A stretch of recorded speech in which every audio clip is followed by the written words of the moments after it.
Yeah, it's just so wonderful to have you here. Thank you so much for coming.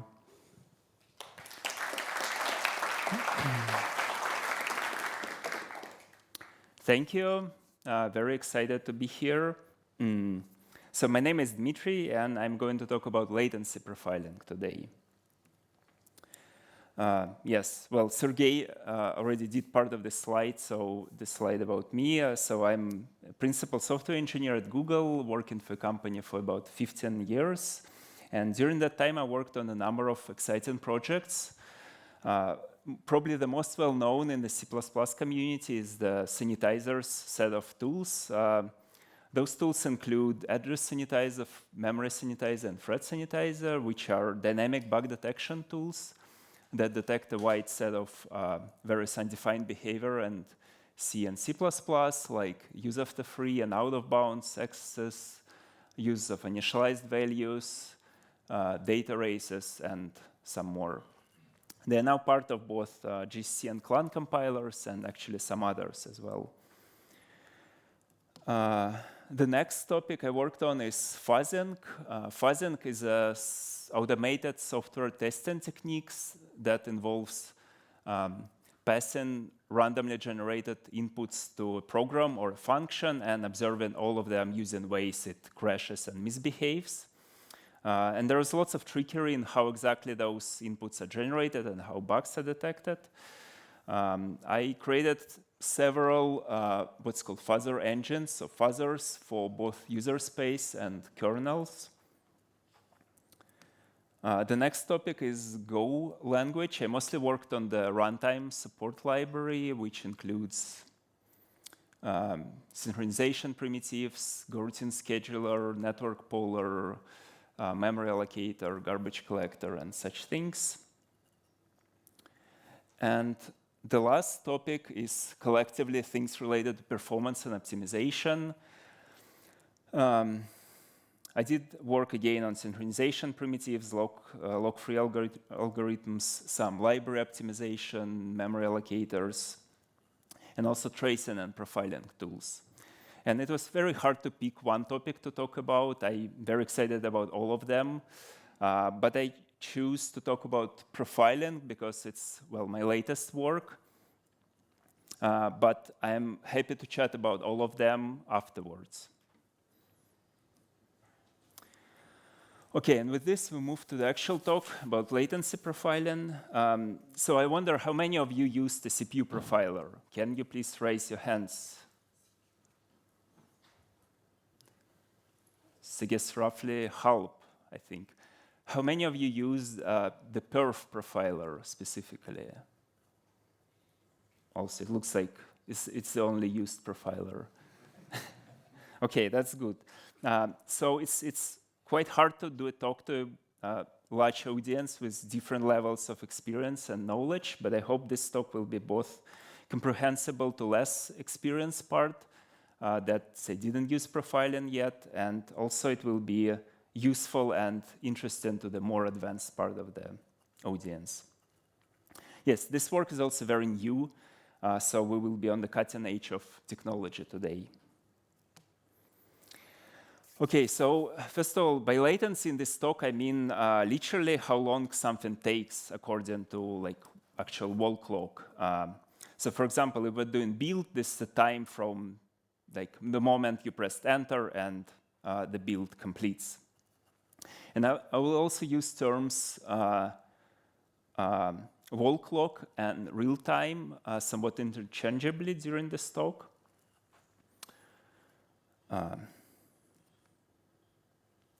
Okay, so speaking of performance tooling and analysis, there are two main approaches. The first is tracing, and tracing is great for latency analysis because it gives you a very detailed view of what exactly happens inside of your system,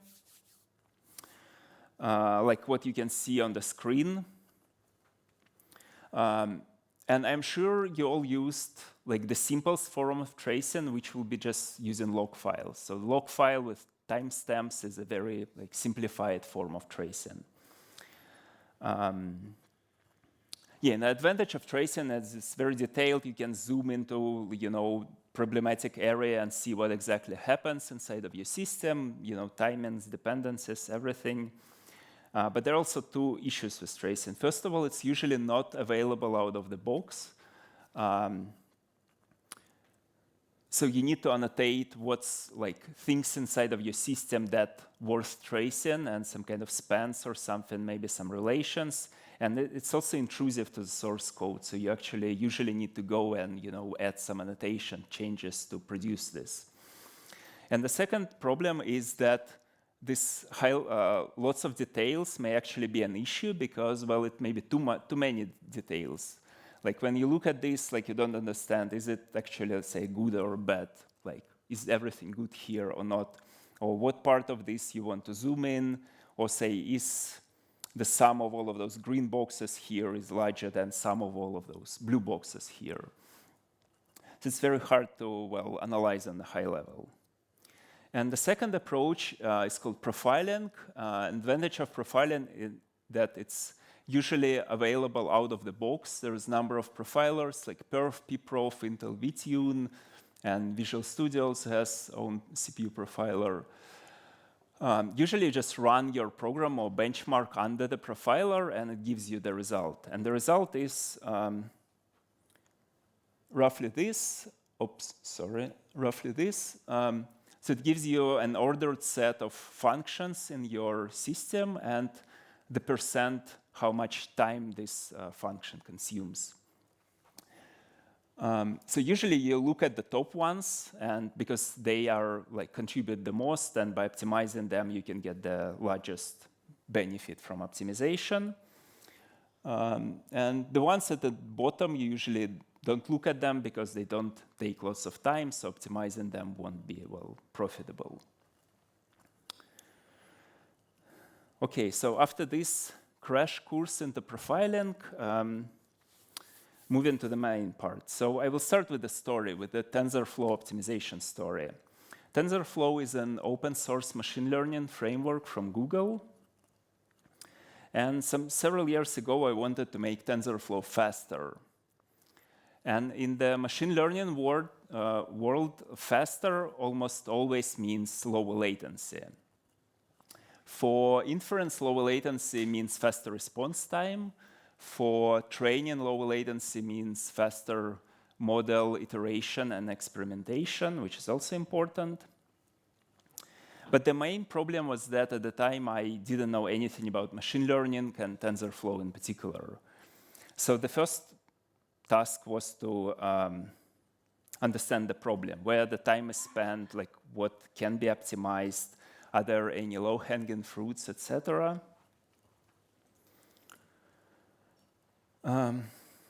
So I had some representative benchmark, and I started by running it under Perf. And Perf is the standard Linux profiler. And this is the profile, roughly the profile that I saw.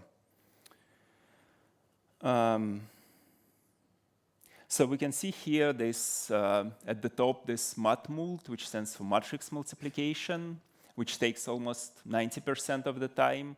There's also some other TensorFlow operation, which, I don't know, max Boolean gradient something, which taken just 2.5%, and at the very bottom, some Python taking less than 1%.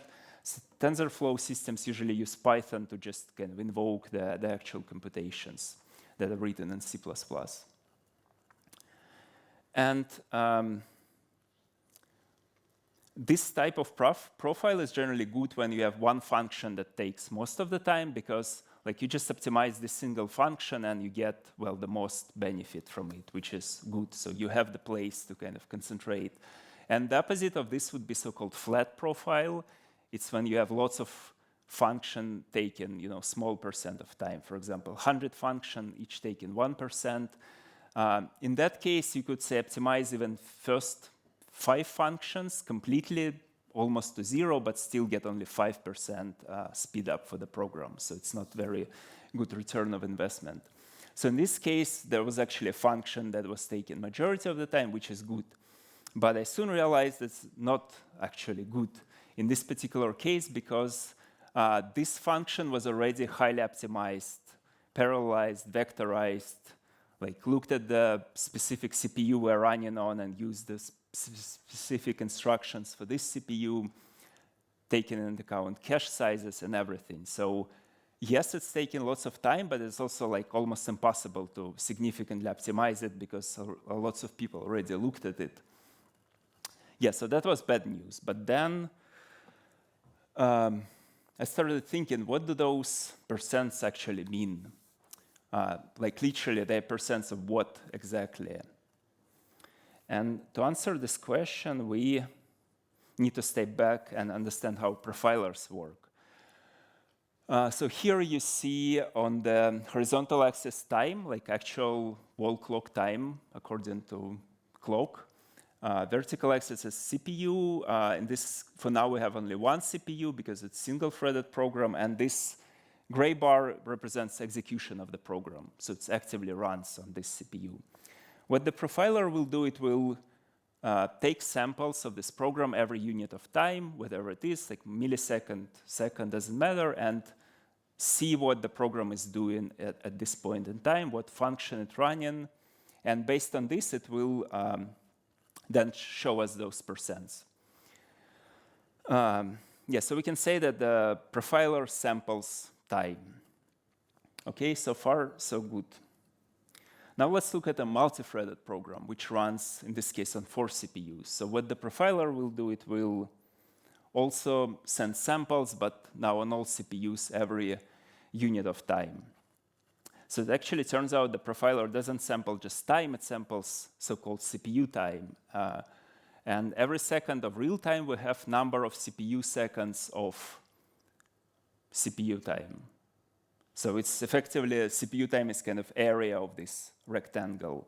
But if the program runs uniformly on all CPUs all the time, then the relation between real time and the CPU time is linear. So whatever of those we sample, we still get the same percents in the end.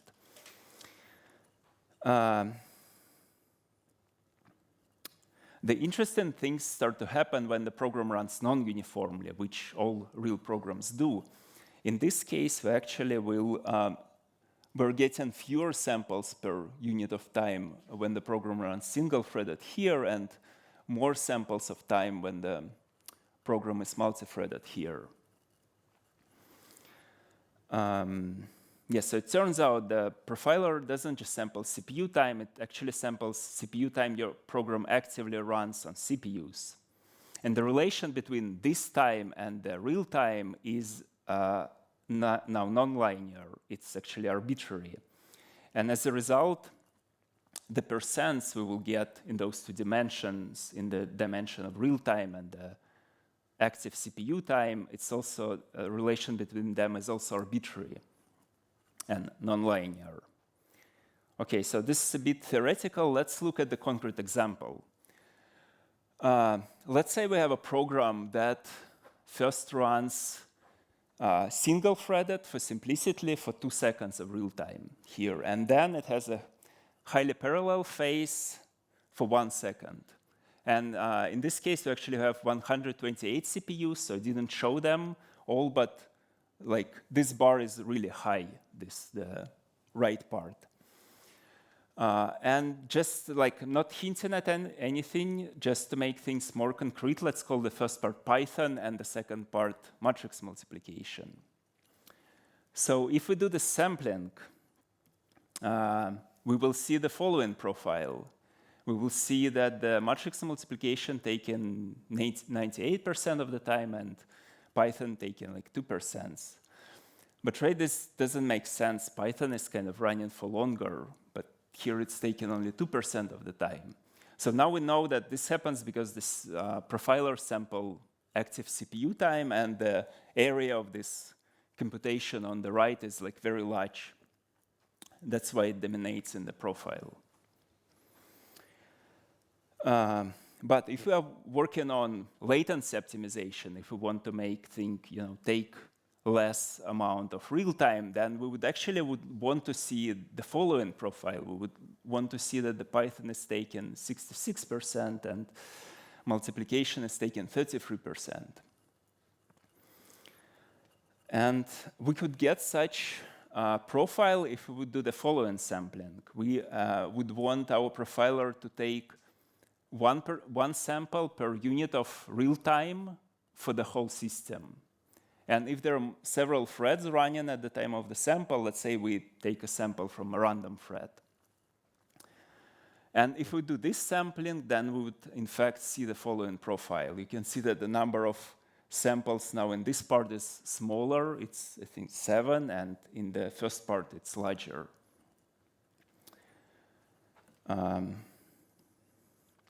So there is a slightly different but equivalent way to achieve the same. So instead of taking one sample from the whole system, we still can take samples on all CPUs, but we add weights to samples as follows. So if we take a sample when only one thread of the program is running, we give it full weight, let's say 1.0. If there are 2 threads running, each of the samples gives or receives half of the weight. If there are 4 threads running here, each gets 1/4 of the weight. So effectively, weight of the sample is 1 divided by the number of threads that are running at the time of the sample. And this is actually simpler to do because it's quite hard to change how profilers deliver samples. And I think it's also more precise because we take samples from all running threads rather than just one of them. And it's equivalent because, say, here we get 4 samples, but each of them gets 1/4 of the weight. So combined, like, we get 1 full sample at this point in time.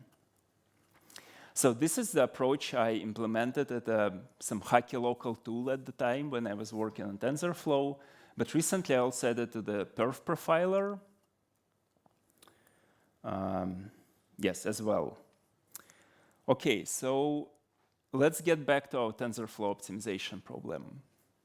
So now you understand that the profile I showed you initially was actually for CPU time. And so that those numbers are useful only if we want to optimize CPU consumption of the program, maybe power consumption if we're talking about phone.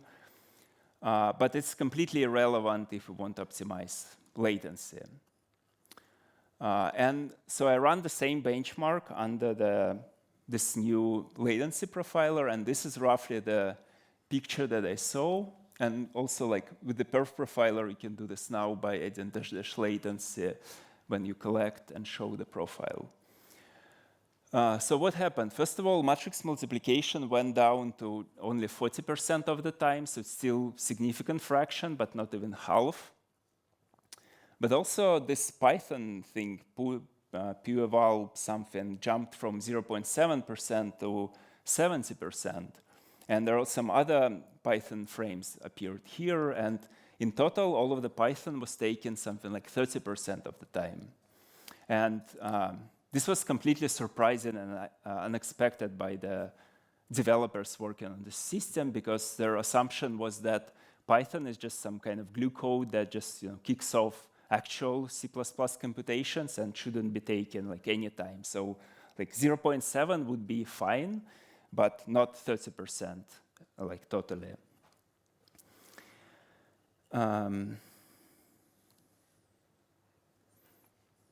Yeah, so it turned out there was a very stupid bug in the code that resulted in basically one-line fix. So there was some heavy Python computation that was happening inside of an inner loop, while it was supposed to happen once before the loop. And just this single change improved latency of this model by 30%. Yeah, which was crazy and exciting, because people obviously profiled this, because this is an important benchmark. But none of the profilers could show like anything. Could point to this problem. It was just completely blind spot. None of the tooling could, highlight this.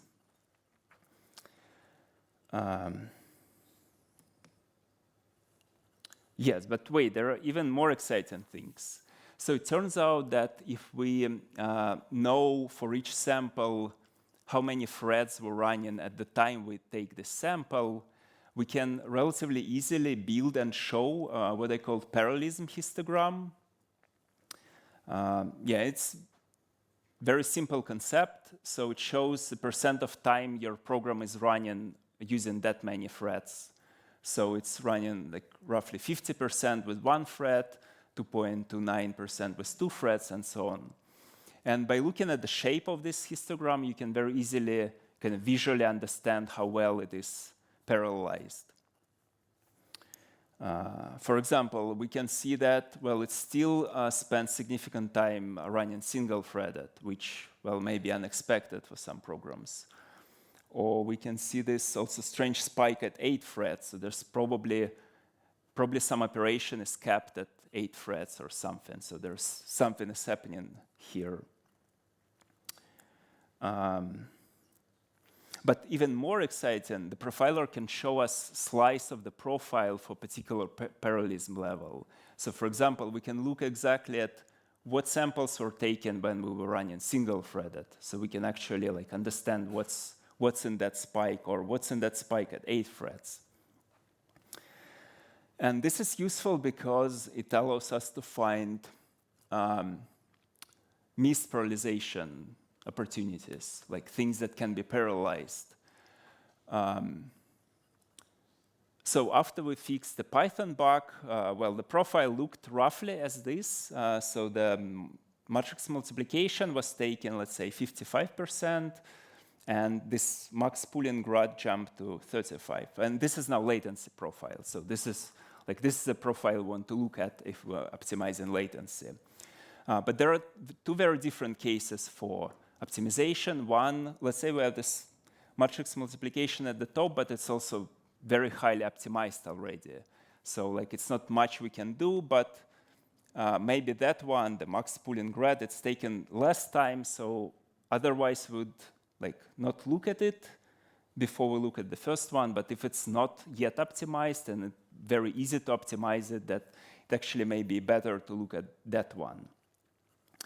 And the parallelism subslice of the profile for single-threaded code shows us exactly this. So you can add this flag, dash parallelism equals 1, or like any number, 8, or even range of CPUs, and it will show you only samples that were taken when we were running with one thread. And you can see that in this profile, this max pooling grad op is actually at the top. So it consumes most of the single-threaded time, so obviously it's not parallelized. While the matrix multiplication is not here because it is already highly parallelized. So this view allows you to very easily to understand then, well, the missed parallelization opportunities. And this feature resulted in other set of optimizations. The major one was this one. It wasn't a single line. In this case, it was, well, slightly larger, but still very local change, one file change to parallelize the separation. And it again resulted in 30% improvement after we optimized the Python bug. Yeah, and again, like this, the fact that it takes a significant fraction of real time wasn't visible in any profile. So the latency profile highlighted that this actually consumes significant real time. And then the parallelism analysis showed that this is an easy target for parallelization to get, well, additional improvements.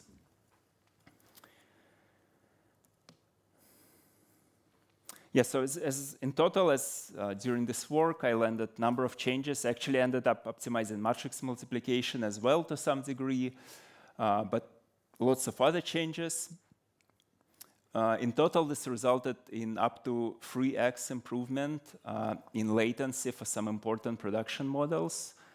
And during this work, I actively used this new latency profiling feature to find missed parallelization opportunities. There were more, find some performance bugs, and just generally understand the latency contributors, like what function actually, take how much of the running time, and yeah, those kinds of things. Yes, availability. So I merged it into Linux 6.15. This happened May this year. I think it's available in Debian testing if you're using that. If not, then chances are it's not yet in your distro. But you can build it from source. It's both easy and hard, depending if you figure out what packages to install. If you figure that out, then you just clone Linux kernel and cd into tools perf and run make. It gives you the new perf binary. And yeah, the thing is that the perf profiler consists of two parts. There is a kernel part, which does the actual profiling, actually takes samples, and it exports information to the user space, and then there's a user space perf binary that extracts that information and builds all of those tables. And the good news is that this support is only in the user space part of perf, so you don't need to rebuild your kernel, you don't need to reinstall your kernel. It should work with pretty much like any old kernel. You just need the user space binary. Yeah, there are also some fine docs upstream about all of those features and the commands you need to run to get all of those things. Yeah, if you build it successfully, you can then, for example, run perf on the perf make itself, so that the perf will profile its own make. And yeah, this is actually an interesting thing to do. And I want to show you a poster I prepared for something else, which contrasts the difference between those two types of profiles. On the left, you see the traditional CPU time profile, and on the right, this latency profile for the perf build itself. Yeah, I find it very amusing. So the main thing is that the relation between the entries on left and right, like there is no relation. It's arbitrary. It's not that one is some kind of linear transformation, and maybe like the hyperlism entries are shrink or expanded or something. Order of the entries can be completely arbitrary, and the numbers also almost unrelated. So what's interesting here, so the top one for the CPU profile is CC1, which is the actual C++ compiler in the GCC suite, which is reasonable because, well, there are maybe hundreds of files to compile, lots of CPU work, so it's consuming majority of the CPU time. And the rest is less than 2%, so it's basically not interesting. Like, you don't look at those.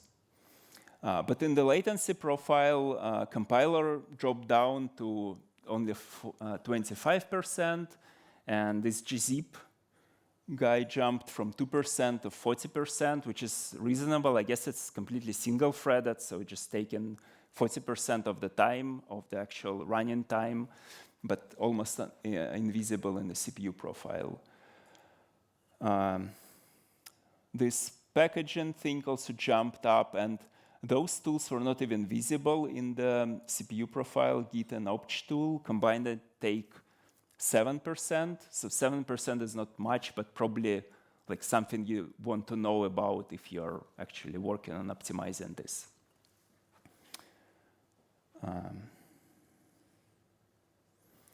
Yeah, and this is another poster that kind of summarizes the difference between the two.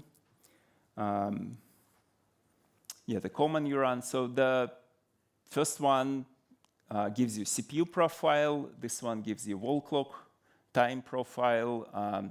The first one takes sample per unit of wall clock time on every active CPU. This one takes sample per unit of wall clock time. And the first one is useful for throughput optimization. This one is used for latency, and examples of throughput is CPU consumption, power consumption, say web server throughput, build server throughput. While example of latency would be optimizing machine learning latency, optimizing server request latency, optimizing single build latency, or I think game frame latency. My understanding is that in game industry, latency is everything. Like you can consume whatever amount of CPU you want. I think it can also be useful for throughput optimization in the situation when you have some resources underutilized due to insufficient parallelization.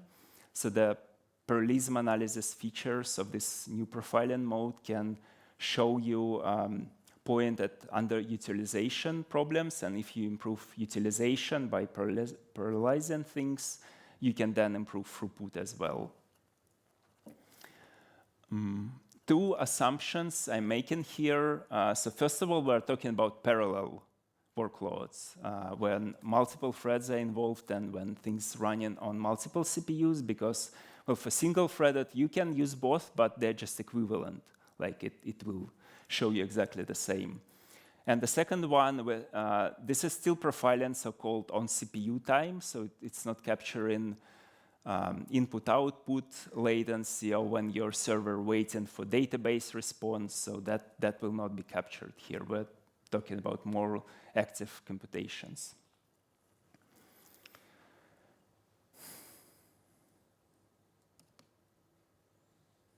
Yes, last few fun topics. So naming is hard. Initially, I mailed this patch as, well, at wall clock and parallelism profiling. So I branded this as wall clock profiling, and like everything in the documentation was talking about wall clock profiling. And then one of the maintainers was generally happy about this tool, but said, also, I'm still not happy with the name wall clock. If it shows any events contributing to latency, maybe we just call it latency. I said, okay, I don't care about naming that much, and like rename it as latency profiling. So I sent, we're adding latency profiling. I renamed everything in the documentation to say latency instead of wall clock, renamed all variables in the code to say latency instead of wall clock. And then a month later, next maintainer comes and say, I had to look up what latency means in this context. After a bit of head scratching, I realized that latency is a weird alias for wall clock time. Please use something else. Wall clock is fine. I said, well, okay, you know, I actually, well, called it exactly that in the initial patch that you probably haven't looked at. Yeah, so it ended up being called latency, and the flag is -- latency rather than -- wall clock. But actually, I later realized more interesting and deep thing that when I talked to people, like everybody was confused. Whatever term you say, people just imagine something in their head and they think you're talking about that thing and not the actual thing I did, and say, yeah, I know you did this, like you sampled every thread, like whether it's running or not, and I said, no, I'm doing different thing. Yeah, so the realization is that we're 20 years into the multi-core revolution, when like every device is multi-core. We didn't just not have this fundamental profiling capability, but we still, as a community, don't have terminology and cannot even talk about those things. So whatever term you use, people will not understand you. If you say latency profiling, they will, think of something else, unless you give a very short version of this talk to them as well. Yeah, that was interesting realization. And the last fact is about prior art. So I think this is very fundamental capability of profiling. It's not that kind of CPU profiles are somehow, primary and those one are somehow secondary. I actually see them as equally fundamental ways to look at the data, at the system. It just depends on the problem you are solving. If you look at the wrong one, then you will be just totally confused and you will optimize wrong things and then will be confused why your end metric is not actually improving. And I suspect lots of people actually tried to optimize latency and looked at the CPU profiles at the past and, well, was confused as well and were optimizing wrong spots. Yeah, so I was looking for prior art because, well, in hindsight, this looks as a, well, obvious thing to have and like why nobody did this, and I couldn't find any. Until at some point I found this, some paper from 1989, and you literally can feel how old it is by the quality of the rendering of the font. I think they maybe scanned some papyrus paper, so I'm not sure what they used at that year. But it talks about something called quartz, and it literally says the principal metric of Quartz is normalized processor time, the total processor time spent in each section of code divided by the number of other processors that are concurrently busy when that section of code is executed. So I think this is literally what I just talked about, right? So nothing new under the sun. This was done almost 35 years ago. It just is somehow get completely lost, and more importantly, it wasn't available in any of the widely available tools, so nobody could actually use this.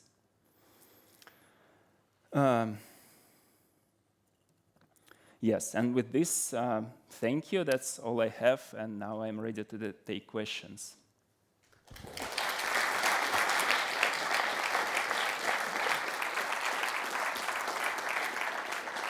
So we have this fun microphone.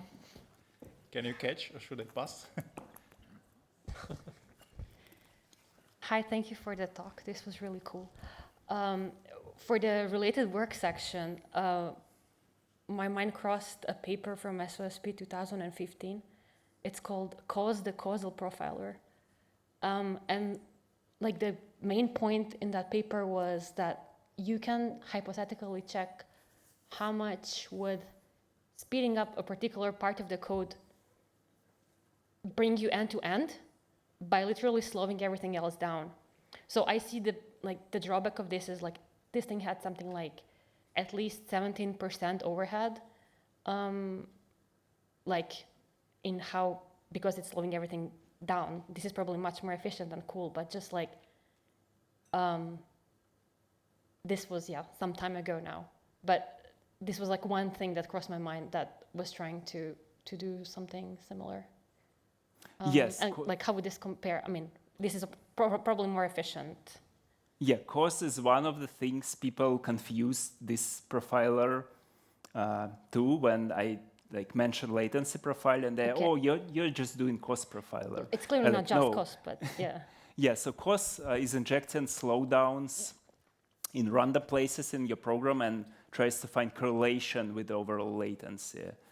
That's an interesting approach. It can actually detect latency issues with input-output and say your program waiting for database, because if it injects delay when you send or receive the database reply, if this is on the critical path, it will increase your latency, so it will also account for that. Yes, as you mentioned, it has higher overhead. I think perf, I actually don't know what's the number, but I think it should be like 1%-ish overhead, so like it's suitable for production. Yeah, but I think cause is much less suitable for computation, parallelization, profiling. It's more about, I don't know, like server or browser and those types of things. Yeah. Thank you.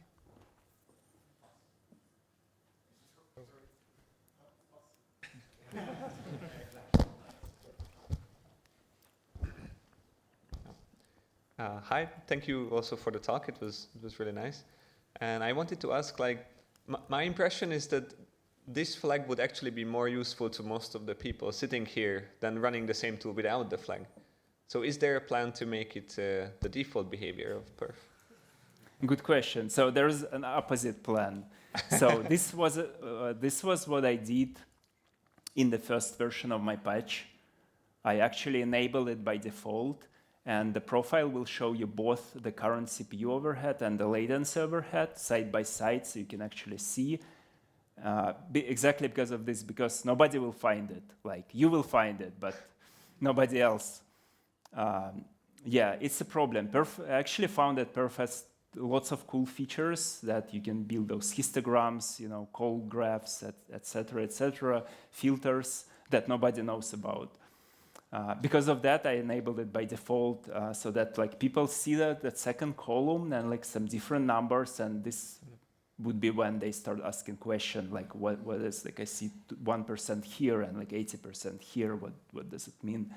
But then developers were somehow, maintainers were somehow opposed to this, and like said, you just, you know, update documentation, add tips, and like people will find it. That's a classic maintainer move. Yeah. Well, there is a bit of overhead for when this profile is collected, because it also collects context switches. So that was one of the concerns. Thank you.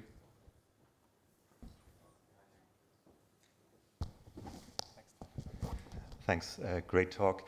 I wondered with the TensorFlow example whether you couldn't have seen that with a trace, which you dismissed earlier as being too complicated. So is it too bothersome to set up, or would you not have seen the Python overhead in a trace because it was so split up over many different calls?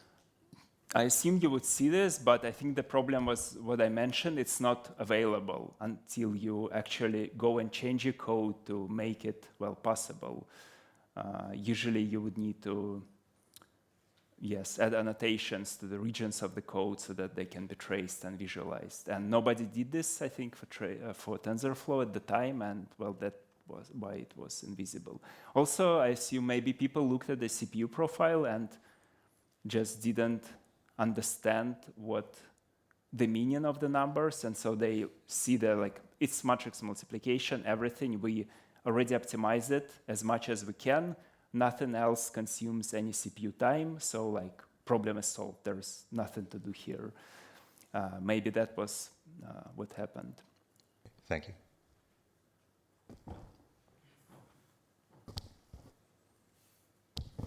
Yeah, thanks for the talk. It was really, really interesting.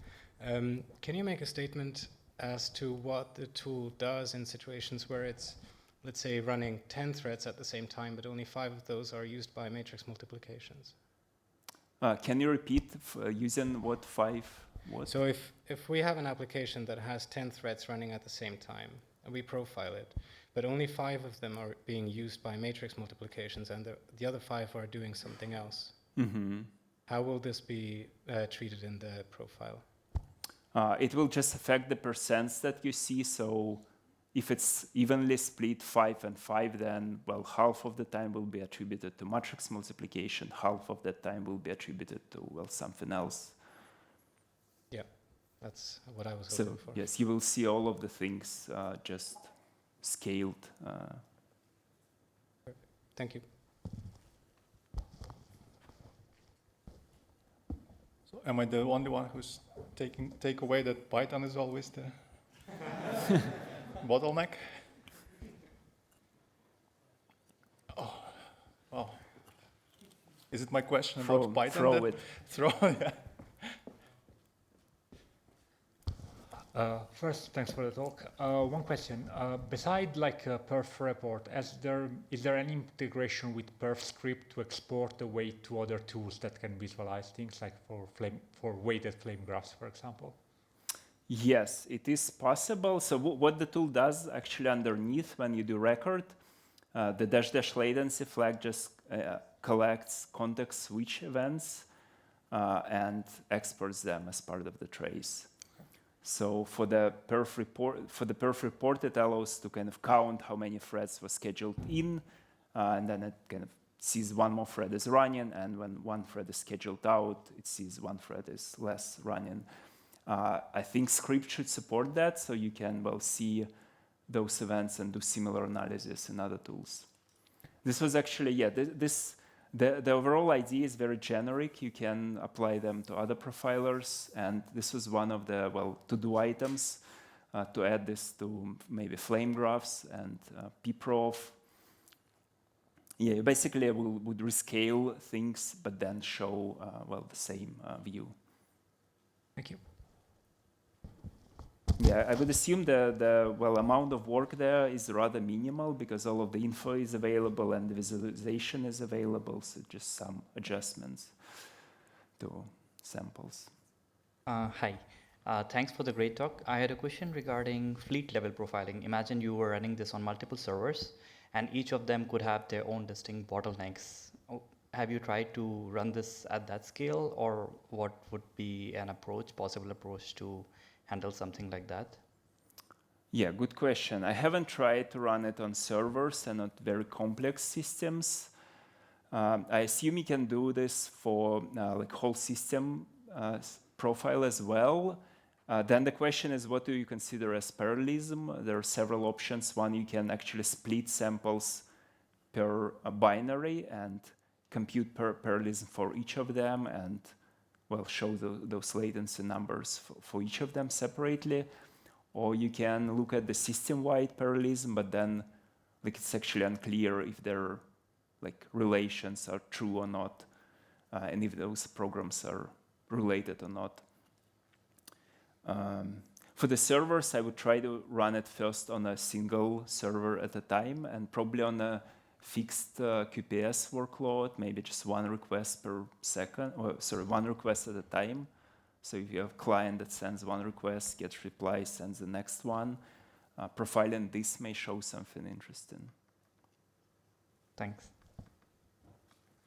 Thank you.